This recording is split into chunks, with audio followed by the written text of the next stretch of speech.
ومعانا النهارده تحديث انستجرام الذهبي اللي فيه اضافات جامده جدا. تمام، كمل على الاخر عشان تعرف الاضافات ايه هي والتحميل من غير باسورد. تمام. طيب مبدئيا كده انت عندك اضافات عظمه قوي، بتدوس على الثلاث شرط اللي فوق دول. تمام، تقدر تخفي انك لما تشوف الستوري تخفيها، يعني في اضافات البلس زي كانك شغال بواتساب. تمام. طيب عندك هنا تابعني على التليجرام. تمام، انت بيقعد شعارك كبير، تقدر تحمل نسخ الواتساب. طبعا عندك هنا شاشة الدردشة، تقدر تختار الخلفية واللون اللي انت عايزه، يعني انت بمعنى كده تقدر تغير الالوان كلها بتاعة الانستجرام واقول لك ازاي تغيرها. تمام.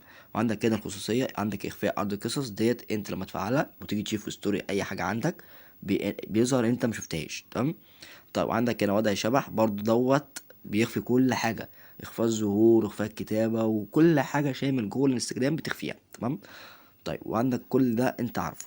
طبعا عندك هنا في حاجة اسمها التعزيز، دي انت بتعمل كل حاجة بمزاجك انت، بتحدد الصورة تتبعت قد ايه بأعلى جودة زي ما انت شايف، ازالة الحدود السوداء في القصص. تمام، عندك هنا لا تقص القصص، عندك تحسين جودة الصور، تحسين جودة الريلز، عندك تحسين جودة مش عارف ايه. فانت بتتحكم في كل حاجة عندك. تمام. وعندك هنا حاجة اسمها اعدادات اخلاص القصص. تمام، عندك تشغيل الفيديو مباشر، يعني انت اي حاجة بتشغلها بتشتغل على طول مباشر. تمام. وتقدر تتحكم كمان في ان انت لما تيجي تشتغل ستوري او تشتغل فيديو عادي يشتغل بصوت او من غير صوت. تمام، زي ما انت شايف كده. تمام. طيب وكمان عندك تخلي كل الفيديوهات كلها تشتغل مره واحده تلقائيا لوحدها، يعني بتفضل تخلي الانستجرام يتحكم براحته وينزل في الفيديوهات كلها ما تخلص. تمام. وعندك هنا حاجه اسمها مميزات خاصه. تمام، دي بتعطيل القصص، ان انت تخلي الستوري كلها يختفي، ما يكونش ظاهر عندك اي ستوري. عطل الاعلانات، لو في اعلانات جوه الانستجرام بتيجي تفعل هنا والاعلانات تختفي. تمام. عندك هنا اصدقاء موصي بيهم، عندك انت بتخلي الاصدقاء مقربين او اصدقاء مفضلين وهكذا. تمام. تعطيل عناصر التسويق، مثلا لو في اعلانات بتيجي للتسويق بتقدر تخفيها، دي حاجه ودي حاجه. تمام. وعندك هنا اضافه حسابات غير محدوده، تضيف اكتر من 5 حسابات. تمام، يعني انت تضيف حسابات كميه غير محدوده.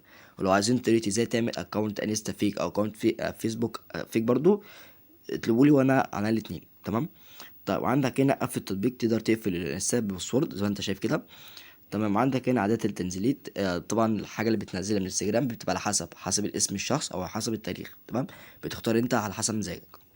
وعندك هنا بقى اعدادات العامه، دي هي بتقدر تختار ايقونه التطبيق. تمام، تختار ايقونه انت عايزها من بره. ماشي. وعندك هنا نوع الخط، بتختار نوع الخط اللي انت عايزه. وعندك هنا تغيير سمة التطبيق، دي بيتغير لون الشكل كله زي ما انت شايف. انا عامل اللون عندي جرين دارك اللي هو الاخضر بس الغامق. تمام، ممكن نختار اي لون من فوق كده، مثلا نختار ريد دارك اللي هو اللون الاحمر الغامق. واهم حاجه تعمل اعاده تشغيل، دي اهم حاجه. تمام، ندوس اعاده تشغيل. تمام كده زي ما انت شايف اللون اتحول معايا للاحمر الغامق، وعندك الخلفيه بتتغير معاك زي ما انت شايف كده. كنت عاملها جرين دارك كانت اخضر، دلوقتي عملتها ريد دارك بقت احمر معايا. تمام. نيجي برضو نغير اللون، بتخش مع 3 شرط، بعد كده اضافات انستجرام، بعد كده بتنزل تحت عند الاعدادات العامه وبتختار حاجه اسمها تغيير سمة التطبيق. مثلا نختار مثلا بينك دارك. تمام. واهم حاجه برضو تعمل اعاده تشغيل عشان اللون يشتغل معاك. ماشي. زي ما انت شايف معايا كده اللون اتغير معايا، وبرده الخلفيه بتتغير معايا. طيب لو انت واجهتك مشكله والانستجرام عندك بقى انجلش، بتدوس على 3 شرط وبتخش على حاجه اسمها اعدادات الخصوصيه او البروفيسي. تمام، بعد كده بتخش عليها وبتدوس على تنزل تحت وتخش على حاجه اسمها لانجوج. طبعا انت اللغه عندك بالانجلش، فانت هتلاقي عندك باللانجوج. تمام، وبعد كده بتكتب هنا العربي. تمام، وهيجي لك اللغه بتدوس عليها وتتحول معاك للغه العربيه. تمام، وانت لو عايزها انجلش برضه بتخش تكتب انجلش وهيجي لك اللغه الانجليزيه. تمام. تمام، ده كده الشرح بتاعنا النهارده، يا رب يعجبكم.